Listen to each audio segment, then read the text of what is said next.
Hi everyone, and welcome to yet another watercolor tutorial. Today, in the spirit of Halloween coming up, and obviously we're in the fall season where we grow delicious pumpkins and squashes alike, I thought it would be suitable to show you how to draw and then subsequently paint a cartoon pumpkin. So let's just get right into it. The first thing that I do when I paint my pumpkin is very lightly sketch it out. And this is because it's a lot easier to fill in pre-drawn shapes than to try and paint the shapes and not mess up. So basically what you want to do is you want to start off by painting sort of an oval shape almost. It's really hard to explain, so it's easier if you watch what I'm doing. And then subsequently add kind of half oval shapes on either side of that initial oval shape that you painted. And you just keep adding them until you filled up the whole pumpkin, but you want to make sure that you leave sort of a hexagonal shape at the very top, because this is where the rind or the handle, whatever it's called, is going to be going. So just make sure you don't join all of the oval shapes at the top, leave sort of a hexagonal shape. Once you're happy with the general shape of your pumpkin, you can start filling it in with various colors. And because I'm going for a more cartoony shaped pumpkin, I decided to kind of pick elaborate colors.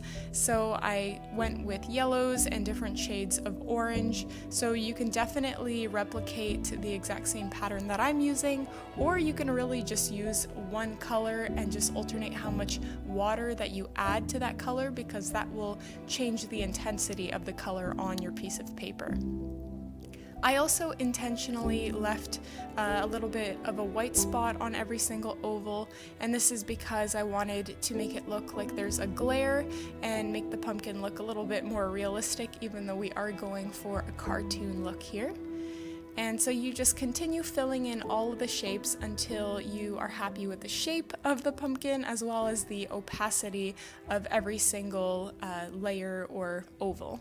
So I went over my ovals a few times just to increase the intensity of them, because one layer sometimes just isn't enough to achieve the opacity that we're looking for. I also just want to remind you guys, if you are enjoying this tutorial, consider subscribing to my channel. I do release 2 videos every single week teaching you how to paint mostly nature paintings, but occasionally greeting cards and tutorials such as this one. So if you're getting something out of this, subscribe to my channel and also like my video. It helps me grow my channel, and it helps tell the YouTube algorithm that you like my content, and it will recommend it to more people.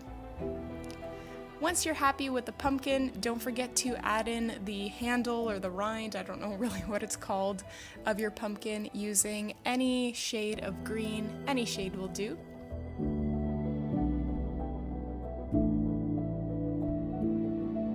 I also wanted to make the pumpkin look a little bit more whimsical, so I added these coils to insinuate vines coming from the pumpkin, as well as these random shapes that honestly, they are just random shapes, but because they're so oddly shaped, they look like those cute leaves that grow on pumpkin vines. So you don't have to be accurate in this part at all, because anything will really do, anything will insinuate vine leaves.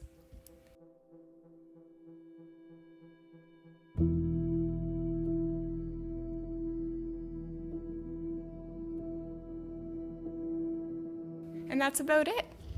Thank you so much for watching my tutorial today. Don't forget to subscribe, like this video, and I will see you in next week's episode.